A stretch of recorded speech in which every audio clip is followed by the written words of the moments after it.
ngaho undebere izi groupe kabisa zose, reka mfungure WhatsApp ndakurebe. Groupe kabisa muri telefone zaragiye zirayuzuza, nubwo telefone iri ingana gute kabisa, hari igihe usanga uri mu magroupe atesha umutwe do. Ngiye kubereka rero igisubizo kimwe kabisa cyoroshe. Ngiye kukwereka ibintu ukora nawe nubikora, abantu bagutesha umutwe ibigupe bitagira 12, nta muntu azogushira mu magurupe utabishaka, nta muntu azokongera kugushira muri groupe kabisa utabishaka.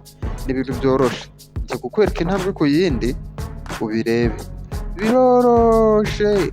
Reka nkwereke, urareba ko hano ngiye kukwereka, hano hejuru hari uburungu butatu cyangwa ubukwe butatu, ubudoti butatu, ubwita uko ushaka. Hano hejuru mwicere muri kona, muri yango yo ngaho niho tugiye guklika.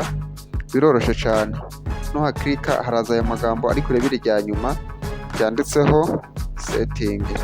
Kare kwereke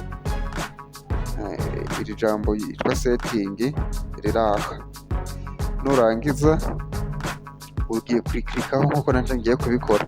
Reka tujanirane step by step kuko biraza kuba ari byiza kabisa, biraza kuba ari byiza. Nuklikaho haraza gufunguka, hazaha uraza kuza hano handitse ngo privacy, ubwo ni ijambo rya kabiri uvuye hano hepfo y'ifoto. Aha mbere ni account, aha kabiri ni privacy. Kandi hakwereke ubwo abakoresha igifaransa nabo sinzi uko handitse, ntago nabanje kuberisha ndebe ingene handitse mu gifaransa. Nuhafungura iraza gufunguka handitse aha. Ino page niyo tugiye kubikorera. Ubwo uramanuka ahantu handitse ngo group, urascrollinga ahantu handitse group, kandi hakwereke ngaha nahageze. Aha nyine kuri group, hano kuri group niho turi buze kubonamwo ibintu bitandukanye. Turaza kubona ninde wo kwemerera ko gushira muri group, ninde utokwemerera ko gushira muri group.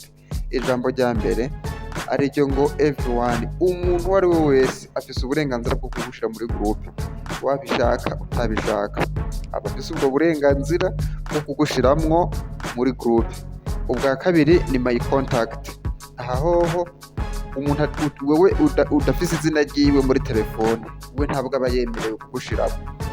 Abantu muba mwarahuriye mu mihanda ntiwibuke gusevinga nimero yabo, muba mwaragize iki, muba mwaravuganye akantu runaka ntiwibuke gusevinga nimero yabo, cyangwa mumaze kuvugana rimwe ntawe nshuti bwa kure, ubu ntabwo aba yemerewe kugushira muri groupe hano kuri my contact, kubera ko hano ho bakwereka abo bantu bawe usanzwe warasevinze ufise amazina yabo, mbonye nebemerera.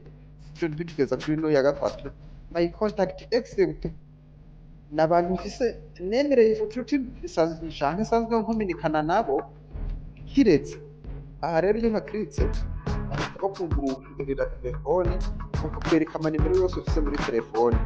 Iyo yakweretse abandi bose baba bemerewe, uretse abantu washizeho akamenyetso cyangwa wagiye usurinya cyangwa wagiye ubyivura, abo bo ntabwo baba babyemerewe.